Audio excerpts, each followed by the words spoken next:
Hello, everyone, and welcome to DisrupTV. My name is Bala Afshar. I am the Chief Digital Evangelist at Salesforce and your co-host for the next hour on DisrupTV. We encourage you to follow us on Twitter at DisrupTV Show. Please send Ray, myself, and our distinguished guests questions using hashtag DisrupTV. It is my pleasure to introduce my co-host, Ray Wong, CEO and founder of Constellation Research, best-selling author of Disrupting Digital Business.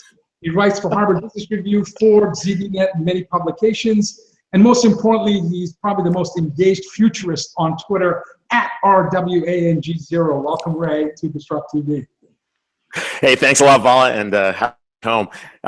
Great here to be with my co-host as well. #1 CIO, CMO influencer in the world, writing for HuffPo. Of course, a author himself, and more importantly, the guy in the face behind change and change agents in the digital world, Bala Afshar. So who do we have today? This is going to be fun. Ray, it is a privilege for us to have one of the top chief marketing officers in the world. Diana O'Brien is the CMO at Deloitte and advisory partner for several client relationships. As CMO, Diana's focus is to elevate Deloitte in the marketplace by creating world-class client experiences, developing insights, building relationships, innovating the marketing approach at Deloitte, and ultimately growing the business.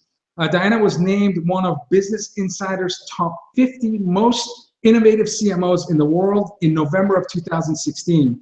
Outside of Deloitte, Diana supports several charities related to autism and is the chairperson and founder of Impact Autism, working to build communities where every child and adult with autism can be enriched, engaged, healthy, and productive.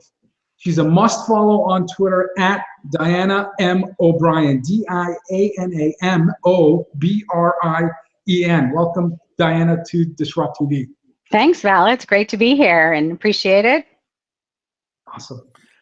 Well, welcome. Happy Friday. And one of our favorite topics is really about the changing role of the CMO. And you are one of the CMOs for the largest professional services firms in the world. And it's really going to be good to understand, like, what's shifting, right? You know, how do we change from the world of marketing and internal comms to, you know, what's going on out there? What are the important things? And what are the pressures marketers are facing? Yeah, it's a great question because I think marketing has transformed so much. And just in the last 2 years, it has been completely disrupted. And as a result, the mandate for the CMO has changed. So just a second on what it was, right? We used to be responsible. Marketing used to own this idea of protecting the reputation by projecting an image of who your brand was. And that was a one-way broadcast. You were a cost center that pushed out the message to your customer and your customer got it. So where we are today, though, is something very different. Today, marketing, you have to engage the entire organization to live your brand. You have to engage every part of the organization so that they show up, your product shows up, what people say in your organization reflect who you authentically are. That, to me, is so different than what it was. And how that changed the mandate then is, the first thing is you had to understand more deeply the business. You couldn't just understand marketing anymore. You actually had to understand who you were, what problem in the world you were solving for. And I loved that. I thought that was a really great change for them. But it also resulted in the CMO needing to be quite honestly, smarter and a convener, if you will, of the people who sit at the C-suite. They had to connect with their peers and really understand what problem they're solving for. So that was one. And then the second thing they needed to do was own the client experience, the customer journey, whether or not they were intimately involved in each step of it. As part of it. They couldn't abdicate any of that anymore. They had to own it. And that's why I think we now say CMOs have to drive growth, because you own the customer experience. It's the customer experience in total that's going to get you to really connecting at the level you need to. And so that's why it's the growth driver. And then finally, I think a lot of CMOs didn't think they needed to actually be out in the market listening to clients.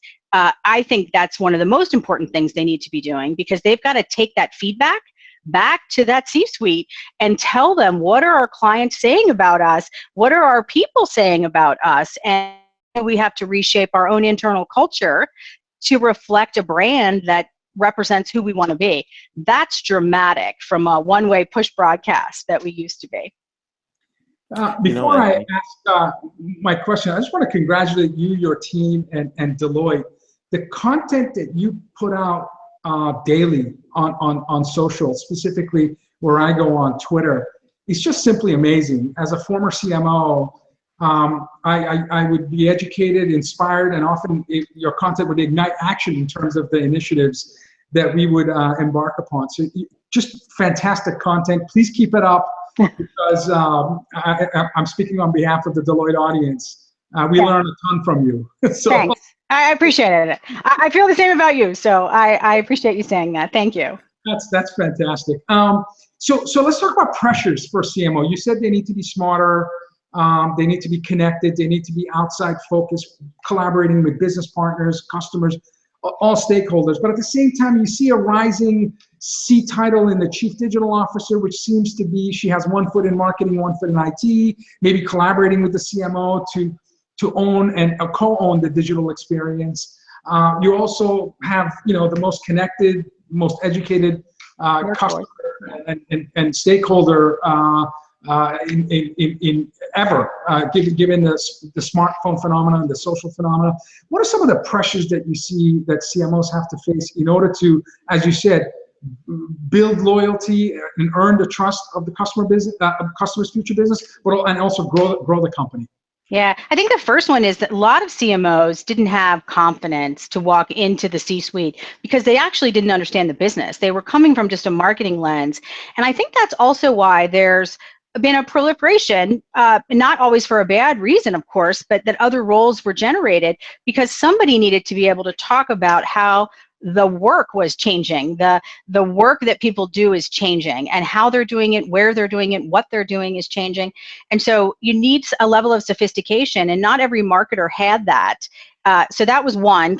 Do I have the confidence and the sophistication to be able to talk across the C-suite about the issues that are there? So that, I think, is one of the pressures that they had. There's another pressure which is inundated by technology, right? There's something coming at you every day, and how do you keep up? And when I stepped into the role, I didn't come as a marketer. I actually didn't have that experience. And my first thought was, I have to get really smart about all the technologies, and I need to understand everything. And I was wrong about that, because it wasn't understanding every technology that was out there, because those are just coming at you so fast that you can't possibly keep up.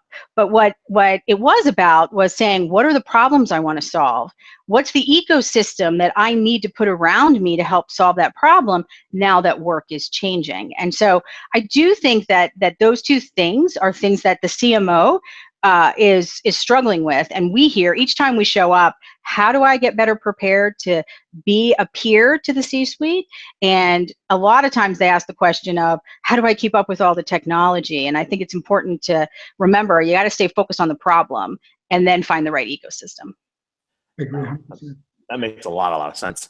And one of the things that's related to that is that you have to be on top of the trends, as what you're saying. You got to understand the business, you understand what's happening on a macroeconomic level, and really trying to then focus and translate what that matters. So how do you determine what's important? Like, what's a source for you? What's a signal? Like, what are some of the important areas like you focus on, like certain conferences or events or certain sources, certain publications? Yeah, well, both your Twitter feeds I look at as well, so keep me up to speed on the heartbeat of it. But I would say that for me, it's about thinking about how you innovate. So when we think about how we innovate, the process of innovation, right? The first thing is to spend time sensing what is happening, what's around the corner, not trying to predict 10 years out, but really trying to predict what are some of these things going to be, what's indicative of them once you know that. And so we do a lot of that. We actually have a whole group that spends time just doing sensing. Then you sort of need to go into a phase of incubation and trying and testing and failing and learning, and you've got to be part of that. You can't abdicate that to someone else. You've got to be in it. I think some CMOs think innovation is risky, and but it's riskier not to do it. It's riskier not to put your toe in the water and try some things together, because it's then that you'll develop, with the right set of partners, with the right set of stakeholders, the platform solutions that help business change, whether that's big scale solutions or something that is more siloed and, you know, affects a part of the business. So I think it's about thinking about how do you put that outside in mindset all the time? Where do you look? Do you go outside? Do you do inside? Do you even go back and reflect on things in the past and what problems they were solving and challenge yourself outside of your own domain? So that's a little bit of what we ask all of our professionals to do. And it's also a little bit of what yields some of the eminence that we do have a chance to generate, because we go both primary and secondary research to generate that. And that's helpful in helping our people get smarter about issues that they didn't necessarily have the time to do to do the actual study on. So, and think about it, like you come back from Davos, right? You come back from Aspen Ideas, you come back from these big events. I mean, you guys are pulling a lot of influence at these events as well. So how do you tie that back in? I mean, because you guys have a big presence. I mean, you guys sponsor a lot of events. So. We do. But so just let's take Davos for a minute. You know, our CEO, our global CEO, our US CEO, we're all there. We participated in a panel discussion, for example, on the future of mobility. And that is a great deal of research has gone into that. We're helping clients think about it. We had a client-based discussion there. And part of it is that you can't solve these things alone. It's really through the ecosystem and through shared dialogue that we're surfacing the kinds of discussion that at least Deloitte wants to be having, as opposed to just sort of pontificating the solution. We want to be in the co-creation mode with them and continue to advance thinking as certain ideas become more clear and we know we can build upon it. And that's, I think, a big foundation of what our CEOs believe in. So, as a former CMO, I think about success factors in culture, people, process, lastly, technology, at least in my experience. So let's talk about a big issue, and that's the people part and the talent part. According to Deloitte, recent millennial survey, 25% of millennials, 1 in 4, would leave their current employer in the next 4 years. And 44%, almost half, would leave in the next 2 years, which is incredible to me, thinking about how important it is to retain talent. What is Deloitte doing to attract and retain your best and brightest, which ultimately will help define your future success? Yeah, well, it is scary, and I think everybody has this challenge, so that's not new. What I do actually think is interesting, though, is what you do to attract and retain the best, the very best, isn't different from millennials to any other generation. So we grounded in, I would say, 3 things. First and foremost is the why, our purpose. If you've ever heard our global CEO talk, he talks about we have a purpose to make an impact that matters, and everyone can manifest that in their own way. And so if you get to go to work every day and say, what I do matters, I solve really important problems, that gives a lot of juice. They have the why as to why they're there. The second thing I think they need is an environment to thrive. I was lucky enough to be part of the building Deloitte University, and one piece of what we do to create an environment for people to thrive. This is where I can go, and I am unafraid, and I can test and stretch my wings and go to the edge, and I get feedback from clients and peers and friends who can help me grow and become my best. And then you need to be in an environment that seeks inspiration and innovation and will inspire me to be my best. And if you create that, if I have a purpose, if what I do is important and I'm making an impact that really matters, I'm in an environment where I can thrive, people are nurturing me and helping me to grow, and I'm also around new ideation, ideas and sparks and energy of the future, that's going to inspire me. That's what keeps anyone at any organization. And so we obviously have to demonstrate that and deliver on that promise to millennials, because they more likely want to leave. But it isn't any different for somebody who's been with us a long time. So I think those are the 3 important things that at least we do.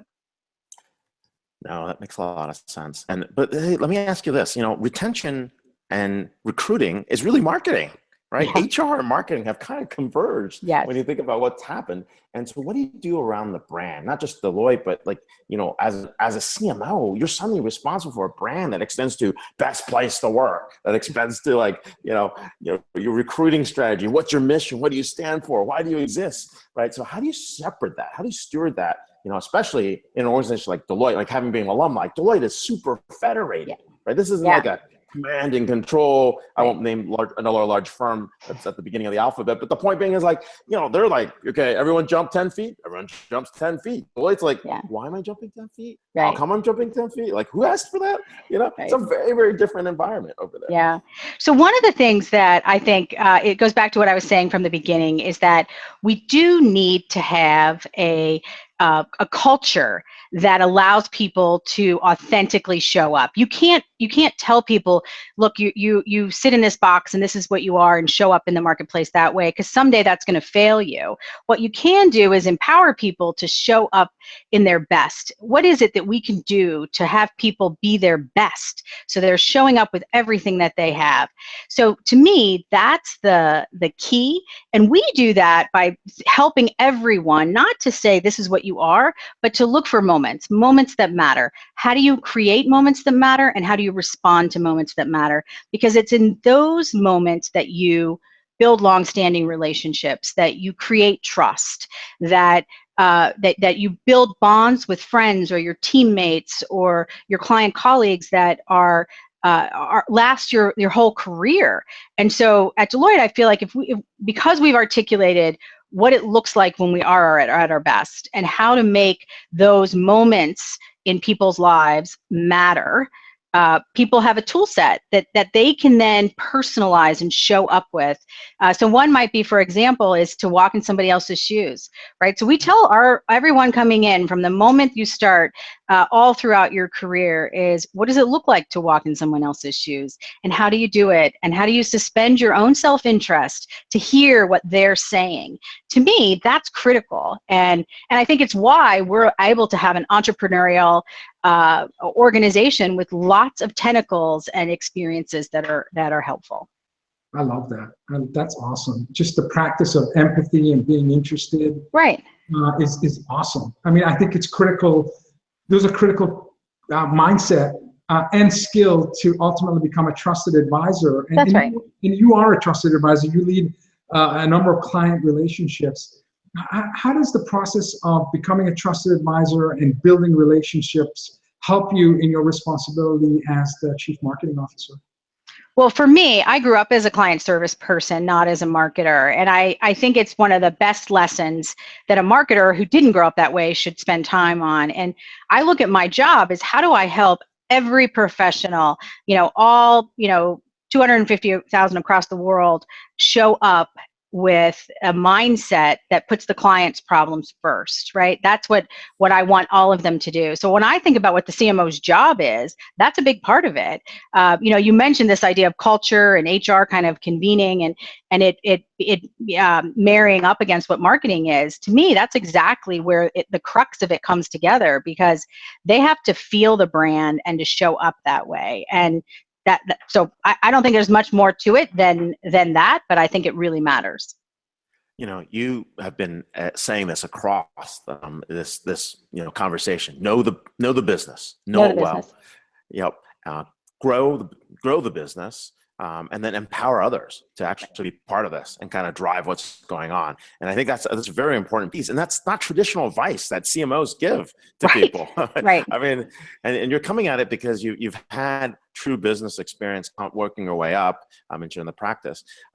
So as the market shifts, you're probably in the most dynamic sector. The IT services business is about to get pummeled. The consulting advisory business is about to get pummeled. The audit business get pummeled by things like AI and robotic process automation, and the shifts are happening. What's the big challenge ahead for you in terms of like shaping and transforming that brand and steering it through these next set of disruptions that are coming in? Yeah, my goal is that we don't need to reshape the brand in it. It's still exactly grounded in the same components that it is now.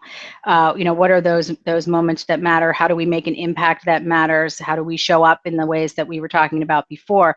But I think the difference is what I was talking about, how work is changing. So one example is audit couldn't be a more traditional service, right? We've been able to look at innovation, machine learning, cognitive, to actually change the way the audit's done. So it's not about testing, it's actually about 100% sampling now.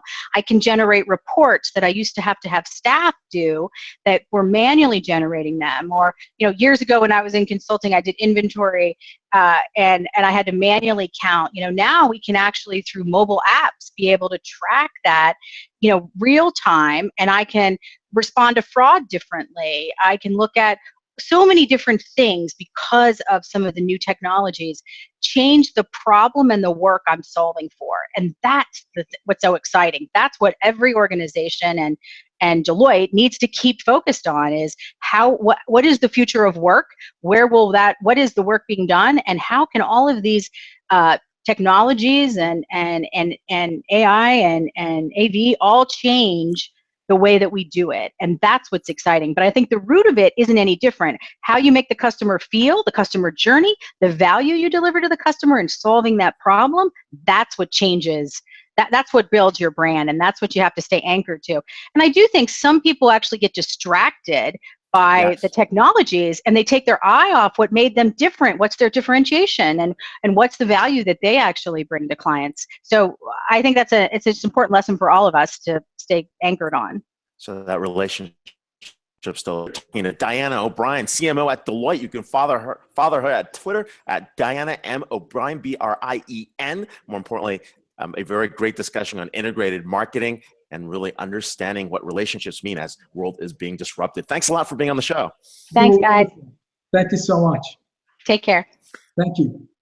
Wow, Ray, what an awesome CMO. I agreed 100% with everything Diana shared with us. Again, a great follow on Twitter.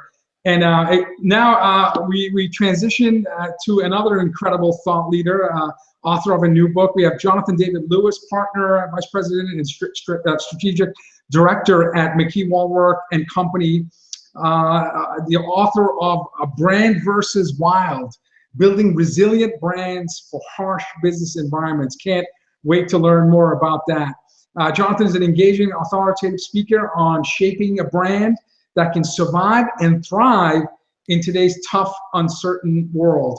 As a partner and strategy director, he leads his firm to be recognized by industry, Premier Advertising Age as a national leader in branding and marketing, winning the Southwest Small Agency of the Year Award, National B2B Campaign of the Year, and National Best Place to Work Award. What an awesome combination of recognition. His opinions are highly sought after by numerous business and marketing publications, including Forbes, DigiDay, and Advertising Age. Another must follow. We only invite must follow people on Twitter on our show. Let's just face it, Ray. You can follow Jonathan on Twitter at Jonathan D_Lewis, Lewis. Welcome, Jonathan, to DisrupTV. Hey, thanks for having me. Excited to be here. Excellent. Hey, you guys are doing a lot of great work at MWC. You get some very interesting stuff, like, will robots steal your job? How marketers can thrive when machines rule. Goodwill isn't just an asset, it's also a strategy. So we've always seen some great stuff from you guys. Now, let's talk about the wild, right? I mean, this is something that sounds like it's near and dear to your heart. What is the wild? Why did you write this book, right? What did you think that folks would get out of this? I think the wild, at one level, is just kind of the emotional state we're all feeling right now. You look at politics, you look at technology, business. It's this sort of overwhelming, isolating feeling that everything's out of control, everything's changing too fast. So a lot of business leaders are feeling that today. So that's sort of the emotional definition. We've technically defined it. Some of the research that led to the book, we've conducted over the last 10 years, 2 national studies, and we identified 7 factors that affect growth in businesses. 3 of those factors are external, and that's how we technically define the wild. So there are things like the economy, aggressive competition, disruption in your industry itself. These are things that are proven based on our research to disorient companies and make them feel lost or dislodged in their own industry, and they begin to wander at that time. So technically that's the wild, but I think it's really an emotional thing as well. Based on your study, so you just mentioned 3 elements externally. What are the 4 elements that are internal, and is there a predictable response to those 4 internal disruptive elements, because I'm assuming internal means that we actually have more of an ability to shape our future, given that it's an internal element. Yeah, absolutely. You know, I think one of the things that really surprised us and inspired us to write the book was once we conducted this research and identified those 7 factors, we discovered they actually correlate very highly with the latest in survival psychology. And, you know, in short, there's really no difference between a group of people that crash land on top of a mountain or in a desert and a group of leaders in a boardroom. You know, when they're facing disruption or a challenge of any kind, they take a very predictable path in their reaction. So the 4 internal dynamics, this is where the lights went off. You know, this is where we all really kind of sat up in our chair, because these are 4 statistically significant factors that affect growth. They're often ignored by business leaders or misunderstood. And they're things like a loss of nerve. So real fear, you know, is a first reaction to disruption and affects your growth. Loss of focus in the marketplace, real inconsistency, especially in marketing, and then ultimately what we call savagery, which is a lack of alignment. And this is where you see companies, you know, turf wars, politics, backbiting, gossip, the very things that we all experience that really tend to undermine all of us as we try to navigate this wild out there. No, you're talking about almost everybody's like corporate large company experience, and even in small startups, right? And so, you know, these are survival skills, right? So you're talking about survival skills both at the individual level and at the brand level. What's good for individuals? What should they start with to be able to understand how to react properly when they're in the wild? There's some interesting research. If you look at the latest in survival psychology, there's this professor named Dr. John Leach. He actually has a theory where over the last many years, he's identified that generally people fall into 3 groups when they're reacting to any sort of disruption or survival scenario. It's called the 10-80-10 theory.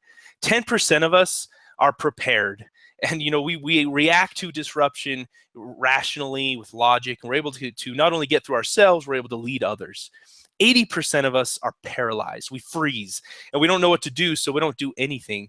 And then another 10% of us make it worse. We panic, we freak out, and we actually can hurt ourselves or hurt others.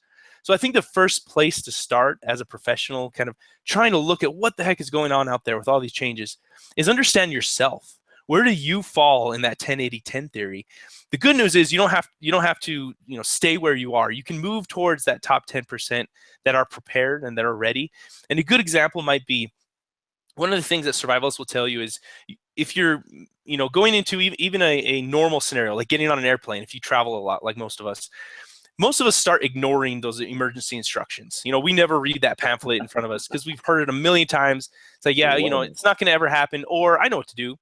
They actually say that every single time you get on that plane, you need to listen to those instructions and read the pamphlet, because you need to be in a state of readiness, preparedness, that allows your mind to react and kind of push you towards that 10%. And the same goes for business in general. Whatever your industry or company or brand, you need to be in a state of readiness and preparedness.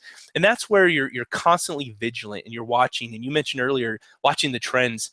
That is actually a key component to success today. It's vital. It's not something that any of us can outsource or just build a department. It's something we all have to get good at, and understanding, watching what's going on out there and understanding how to find the signal and noise. And so that we're all in this sort of state of alertness all the time as things happen that we can't control. I remember the late, great Andy Grove of Intel. I think it was late 80s. He was on the cover of Time magazine. In the interview, he said it's important to maintain that sustained state of paranoia, and how that has helped him and Intel continue to innovate. Then you have folks like Bezos, who says, Amazon is the best company to fail at, or Elon Musk that says failure is an option, because if you're not failing, you're not going fast enough. So how do you coach your clients in terms of looking at ambiguity and uncertainty as a good thing? I think the first thing we all need to understand, which most of us at least intuitively understand in this new marketplace, is that all of these old principles for success that we take for granted, that we were taught in our MBA programs or wherever, all of these old principles aren't working anymore. So size, scale, longevity. I've been in business 50 years, so I'm going to be in business another 50. They're vulnerabilities today. They actually can make us more vulnerable to disruption, often because we get complacent, or worse, we get arrogant. And we believe that what made us successful will continue to make us successful, and we sort of template success, which is just invalid today. So understanding that there are new principles for success that are really built on this idea of resiliency, not strength. Strength is not it anymore. And that's why you find, size can actually work against you. And, we're all freaking out about Google and Amazon, but there comes a point where that actually works against them. And I think we will see that soon. So first thing we have to do is understand there's actually new rules here. It's not just we need to get faster and better. We need to change fundamentally what we think is required for success. And one of the great examples I've read recently, Dave Gray wrote a great book called The Connected Company. And his example was most companies act like trains on train tracks. They run into a mudslide or some other obstacle. And so what do? They convene a meeting, and they all sit in this meeting around a table, and they say, okay, what are we going to do? We got to go over, we got to go under, we got to go around, we got to build more train tracks. When fundamentally their problem isn't that there's a roadblock, their fundamental problem is they're on train tracks. They need to change the company. They need to become a helicopter company, or pneumatic or something, so that they're fundamentally rethinking their problem and their solution. And that's where a lot of us are today. We're so frustrated. We face so many problems, so many disruptions, and that's overwhelming and isolating. We don't even understand that we need to go back to the basics and rethink the problem in the first place. No, it's a great point. And then I think that cognitive paralysis is what John Leach was talking about as well.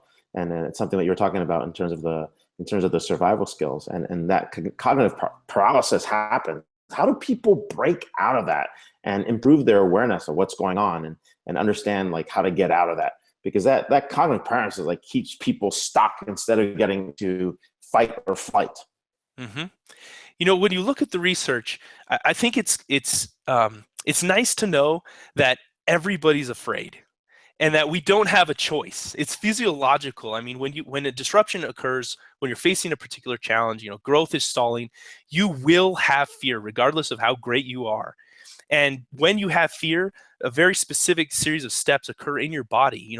You lose control of your rational mind, and your kind of feeling, thinking, emotional mind takes over. And that's why you get erratic and you become inconsistent and you lose your focus in the marketplace, because you're afraid and literally you're thinking differently. So the first thing is, that's okay. We're all afraid.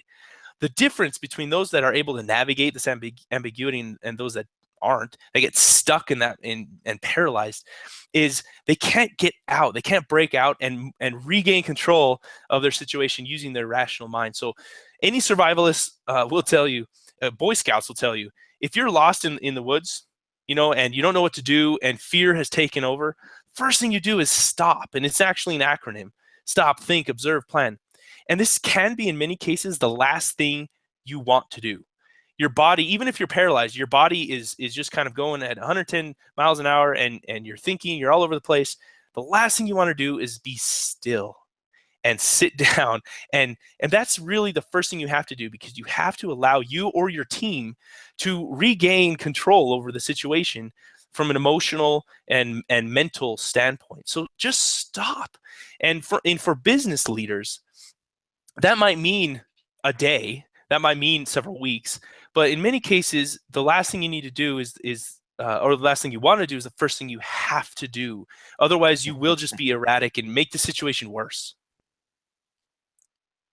We had our first guest, Diana, CMO of Deloitte, talk about not chasing new technology, but rather focusing on desired business outcomes.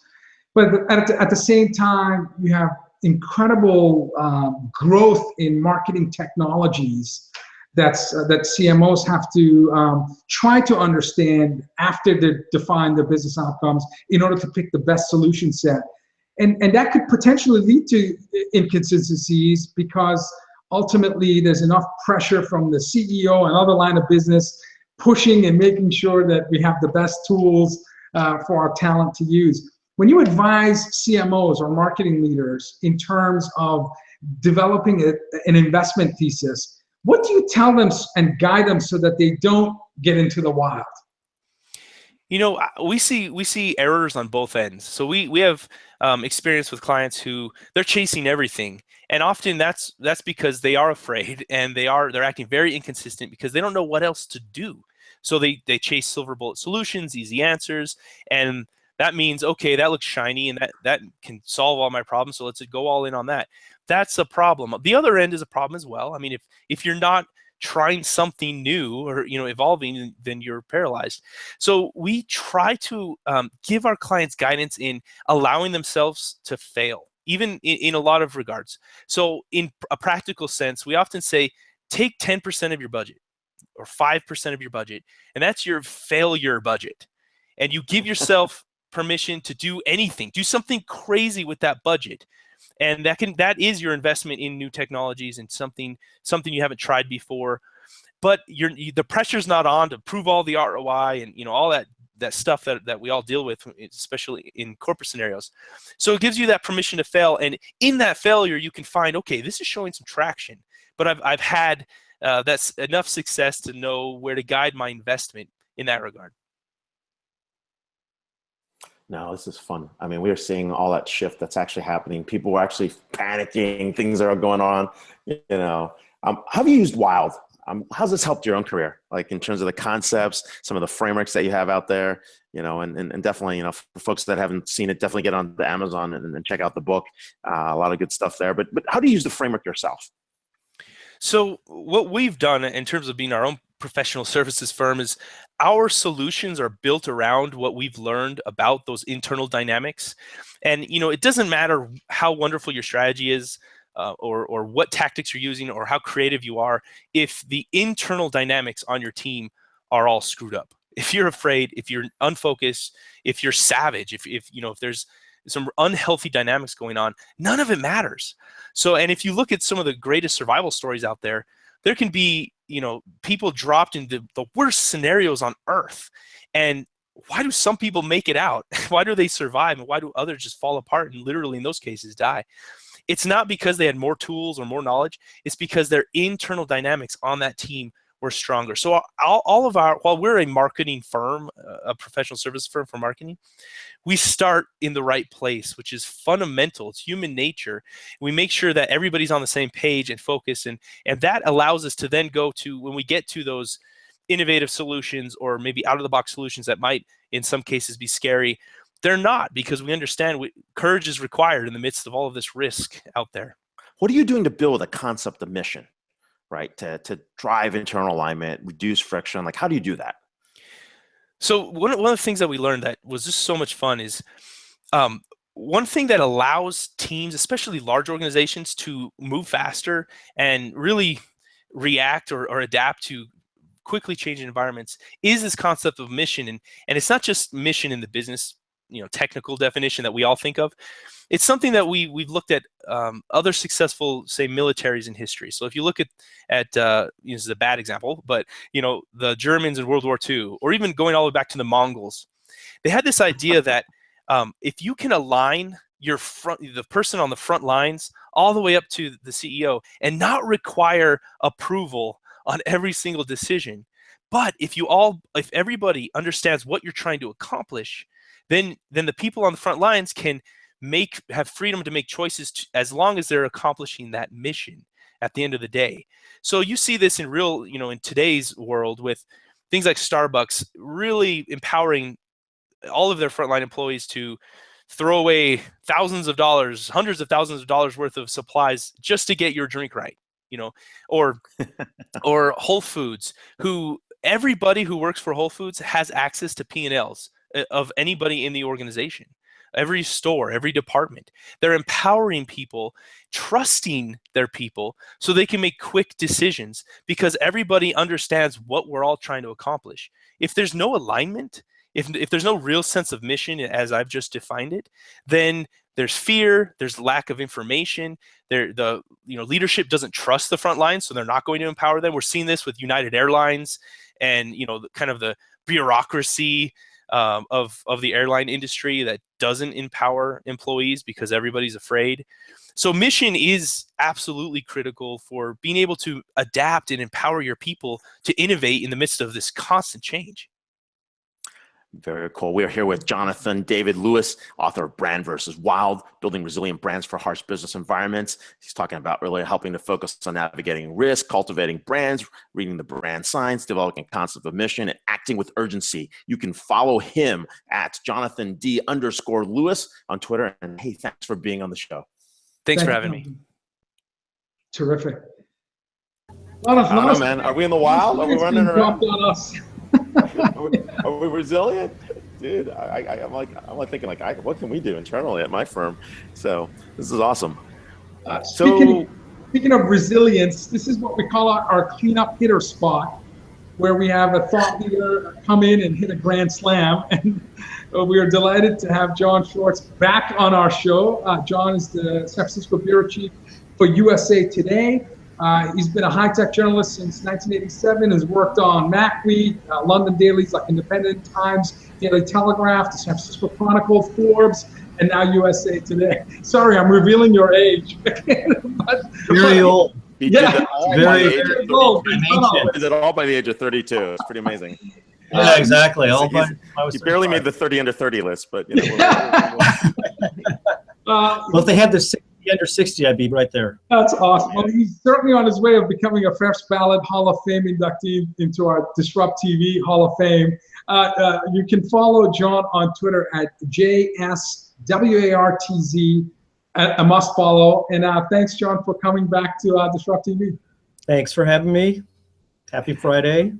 Happy Friday to you. Happy Friday. What a crazy week. Beautiful day, crazy week. You know, how many trade shows were there? I mean, we're talking about politics, but just think about the trade shows in tech. There are like 7 of them a week now. Oh my God, this was ServiceNow, PowerPlex, Dell EMC World, Microsoft, Build, Teradata, Sage, NVIDIA, NICE. Holy crap. I mean, which ones were you at? Which ones didn't you go to? Let's start there. You know what? One of the things we're actually talking about is a better way to cover a lot of these shows. I mean, there's so many of them. And we're going to, like for WWDC's coming up, Google I/O is next week. We just got back from F8. It's almost kind of reached a point where it's a full-time job just covering those. So we're trying to figure out a way to kind of deploy people so we don't send 3 people at each one of them. Right. After a while, Ray, did they all live stream yeah, they do live stream. That's a good point, because for Build, for instance, we didn't send anybody to Seattle, but it was just as easy to do a job remotely there for that show. I mean, but we didn't go to Collision this year. We sent fewer people to South by Southwest because there's so much noise and so much clutter. It's like the White House news cycle, right? Yeah. It's like you're being. Yeah, we're not going there, but no offense to the tech industry, but yeah, no, it's just like it's like a tsunami of stuff coming at you, and after a while, you're just, we have to stop covering all this stuff. It's the numbing of content marketing. I mean, this is what happens. That's exactly. I mean, we're basically being indulged with all these signals, and we're like, dude, I can't take it anymore. So, but what people keep doing is they keep pushing hard on the signals to get the attention. Right, so we're all trying to get attention, and the reality is the most effective piece of marketing campaign today is a FedEx with an actually written letter that's mailed to someone, and it actually gets a better response than anything else. If I sent you a handwritten invitation, you're like going to open this like. I would open it. I went to mail. I remember I miss mail. I used to have a mail slot, right, in the newsroom, and everybody would go by every morning to say, "Look what I got." Now it's just like I've got 50 messages in clutter every hour, and I'm just deleting them all at the same time. It's like a mass bombing, burning. We're gonna send you a paper invite to our event, Constellation Connected Enterprise. We've got Kim Scott from Radical Candor, Marco Tempest is gonna do his cool thing, and a couple other fun stuff. So, we'll send you a paper invitation. But hey, let's talk AI cool tech. Right? Oh yeah, there's a lot of stuff. There's a lot of stuff that's really interesting that's coming out. There's actually a company that was just announced that Andy Rubin invested in, and that is incubating at Playground. The name of the company is called Lighthouse. It's kind of an artificial intelligence assistant for your home. So think of it this way. You know how you're at home and you use Alexa to reach out to the world? Yep. In this case, with Lighthouse, while you're away from your home, you can check in and see everything that happens there. So you'll kind of give a voice-activated command over your phone, looking at your camera saying, hey, when did the kids do their homework? And you will get a video snippet of when that actually happened. It's a little big, it's Big Brother-ish. Yeah, it's good for security. It's good to check and see everything that's going on there, but it's kind of a little bit semi-mind-blowing of this idea of constantly being in contact with something when you're not there. This is the AI-infused drop cam, so. Yeah, exactly. I'm not sure if it's accurate, but does it use deep learning algorithms to do facial recognition? It does use deep learning, uses 3D sensing. So a combination of those is basically used to technology from the DARPA, but I can't remember the name of it. It was through DARPA to do this type of almost kind of like real world intelligent smart home. I was going to say the DARPA Grand Challenge. So some of the technology that was used in that road race is being applied from autonomous cars into an AI home assistant. They did, and if I remember correctly, these were the guys. I think Dalkamp and a bunch of these guys won the Grand Challenge on autonomous vehicles. But the thing was, it was the 3D sensors that they were using for self-driving cars back at Stanford or something like that. I can't remember. But one of the guys who's part of that project is the CEO of Lighthouse, and Sebastian Thrun is also part of this. So you have these two ex-Googlers who have either invested in the company or are serving on the board and have helped incubate this company, which is only about 30 people. No, and these intelligent. Oh, go ahead, Val. We also saw Amazon reveal their next generation Echo with video conferencing, video streaming capabilities. And there were articles written about now Echo in the future can even be your stylist, where it can see what you're wearing and then recommend outfit combinations. So the smart devices at home with integrated video and natural language processing capabilities, I don't know, I think Echo is up to 13,000 skill sets after only having a few hundred last May. So yeah, it's and there's elements of privacy and how much they wanted to assure us about the privacy element and how secure it is, but it always brings back, this is something that consumers always come back to is, okay, it can do all these incredible things, but what happens if there was a breach? And given the number of breaches that we see every day, or the number of letters that we get in the mail about breaches, people pause. They want to wait until something is watertight or and it's not. It hasn't been. Legacy companies are telling us about the breaches. Who knows? In the next couple of years, maybe we start hearing about breaches from the newer companies and some of these new type of technologies that use data more deeply than ever before. And as we talk about this home-related smart devices, Facebook, and the fact that at some point there may be an ability for people to type about 100 words a minute just using their brain. Right. So that was really cool, actually. That was Regina Dunn, who was from Google, joined Facebook's Building 8, and this is one of their projects. It's a couple of years away, probably in all likelihood, but it's basically kind of direct brain interface is what they call it. So it's this idea of a silent speech system that 60 scientists are working on around the country and in tandem with Facebook, where you could type 100 words per minute from your brain, right? And it's directly from your brain. And I think the initial use would be people who are incapacitated, who can't type. But eventually, fast forward 5 years, you and I, Facebook friends, we could send each other messages. And eventually, 10 years from then, maybe it goes into telepathy, for all we know. That's amazing. That's something Zuckerberg's brought up. That's amazing. Ray, in the article that John wrote, one of the scientists noted 86 billion neurons.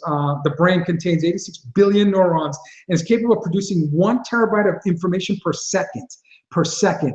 So when we think about the consuming all that data in the autonomous vehicle scenario, and now using your brain to communicate.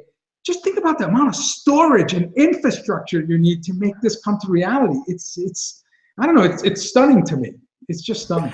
No, and what's really interesting as you're talking about Facebook, I mean, it's like they're building hardware, they're building devices. I mean, the whole Building 8 team is basically doing anything from augmented reality to, you know, the brain stuff that's going on. Right, it is really getting scaring. So, I mean, where are we on AI ethics and digital ethics? Does that even exist? From a company that says privacy is dead. I mean, what do we do? So, in our haste to get to move forward, perhaps maybe we should pause occasionally. Yeah, and it's funny that because I think there's Neuralink, that's Musk's company that's looking into the same area. There's what was it, Kernel? I think Brian Johnson with Braintree invested about $100 million into that. But it's just it's pretty mind blowing. And Zuckerberg had talked about telepathy, and when I brought that up to Regina Dunn, she said, you know, don't make that quantum leap just yet. And I think the reason why they're doing that is in light of what's happened with Facebook Live and some other things. They have to be a little bit sensitive to the amount of information they know about us and how quickly that reaches the rest of the world. Sure. Now, I'm going to shift a little bit because, okay, so unprecedented velocity in terms of emerging technologies, whether it's VR, AR, AI, IoT, all the amazing stuff that we're talking about. But what are the implications on jobs? Earlier in the year, in February, you had written that businesses just can't find the right technical workers. You had noted they can't find enough of them. Yeah, they can't find. They can't find enough of them. There's the job market by any estimate you look at, whether it's by a tech think tank or the government's, it's growing. It's outpacing the number of people who graduate from college. So, then we have this other dynamic with the Trump administration and what it might do with H-1B visas. Regardless of what you think about them, there's still quite a disparity between the number of unfilled jobs, which estimates range from 500,000 to 1 million over the next couple of years. There's a huge push for retraining and adapting skill sets for workers. Technology changes. This is the problem too, is technology changes so quickly. We do have a lot of people who may be qualified, but they're not qualified to do where we're moving to in terms of AI or AR or automation. So it's just this moving target that's getting larger. Well, here's the crazy thing, right? So we can't fill enough jobs, right? So we get that report. Then we get this other report that IT services firms are expecting to drop like 20 to 30% of their people by 2020, massive reduction on the other end. It's confusing, completely confusing. Yeah, I think the two areas that I hear a lot of interest in are cybersecurity. So if you're a legacy company, if you're a bank, or even hospital healthcare, you need people who specialize in that area. Also, data processing. So you're right. So there's a movement away from some. It's a churn. I mean, in tech, there's a churn in terms of what jobs are of most value, and technology, because it changes so quickly, asks for people to change their skill sets quickly, or depend more heavily on people coming out of college who can adapt to that. Yeah. Plus, Hey, John. some of the tech, yeah. Hey, John, breaking news, massive, fast-moving cyber attack. It's as many as 74 countries. You guys are writing about this. What's going on? Actually, I was waiting to go on here. So let me see. I can tell you right now. I can read it off my screen because we just posted something. You're going to have to bear with me, though. No problem. There is a roll. Yeah, there's like some rolling attack across 12 countries, evidently. And I can't tell you much more than that because I don't have it in front of me yet. I don't see it here. Something about shadow brokers and hope stuff coming in. So basically, massive attack. So yeah. No, we had somebody in Europe cover that first. Oh, here we go. So hackers hit English. Wow, hit English hospitals in large-scale attack. I'm sorry, I'm just reading this. You're hearing this as soon as I see it. This is live here, John. Yeah, here we go. This is the live breaking news. This is what happens on CNN all the time. or MSNBC. Yeah, no, this, I'll tell you later. But yeah, we're basically in a cyber attack, and you know, when we think about this, where cyber attacks are coming in, you know, so all these trends that are happening, we're becoming more digitally connected. So go ahead. Oh, so here we go. So as many as 74 countries have been hit by a huge, fast-moving and global ransomware attack that locks computers and demands the digital equivalent of $300, according to Kaspersky Lab. The infections have disabled more than a dozen hospitals in the UK, Spain's largest telecom company, and universities in Italy. Ransomware is believed to be linked to National Security Agency hacking tools that were leaked by a group that called itself the Shadow Brokers, according to Avast, which is another cybersecurity company. So, wow. So what is this? Like you're basically, you know, running a system on Windows NT and you got shut down, or is it something bigger? It looks huge. I mean, this is basically it looks like a total takedown. So yeah, I'm getting frantic messages from the East Coast wondering what we're going to do next. So we've done the story. Now they want more than the story. They want some sort of commentary on what this might mean. And I'm getting pitches already from multiple cybersecurity companies about this. This is, wow, this is like an epic scale. This is epic scale. It's like, looks like a rolling ransom. Like, hey, you're hit. Give us 300 Bitcoin. Yeah. Do it now. Do it now. Do it now. We've got you held hostage. Oh, okay, here's the release code. Next, let's go to the next hospital. I mean, it's rolling bank robbery here. This is out of control. Hey, you know, and related to that, Wozniak's world in 2075, we're going to be living in deserts. What's all this That's about? What he thinks. Yeah, he thinks that, but so most cities cannot be rebuilt or redefined or reshaped. So his idea is that by 2075, cities will be created in deserts, where you can start from scratch and you can build an infrastructure that caters to overpopulation, and you can start all over again. He thinks that's the best case scenario because of unused land and the proximity of deserts to some cities, particularly in Southern California. Wow. So yeah, that was part of a series of predictions he made for his Comic-Con conference that just happened last month. Yeah, and he also knows that cities will be powered by AI, much like Minority Report. Yes, exactly. And medical devices will be able to self-diagnose and doctor-free prescriptions. And it was definitely smart cities and elements of smart cities to the nth degree, basically. Yeah. You know, one of the interesting things is we've been hearing about excerpts. A number of early investors have been talking about how the fact that it's not going to be big central city hubs, but with autonomous vehicles, with the ability to generate power on your own, people are going to live further out and mitigate this high cost of real estate. I mean, where do you think that's headed? Well, that was part of his theory, actually. That was part of his theory, is the ability to be in these extended reach communities where you have autonomous cars. No one's going to have a car. You're all going to live in like a kind of a large complex, like a stackable type of apartment or building. Everything will be fairly convenient and close. You won't have to wait long. I mean, it kind of sounds a little bit utopian, but I think it's not out of the range of impossible. Sure. Forget tiny homes. Bring your own pallet. There you go. Move it, Will.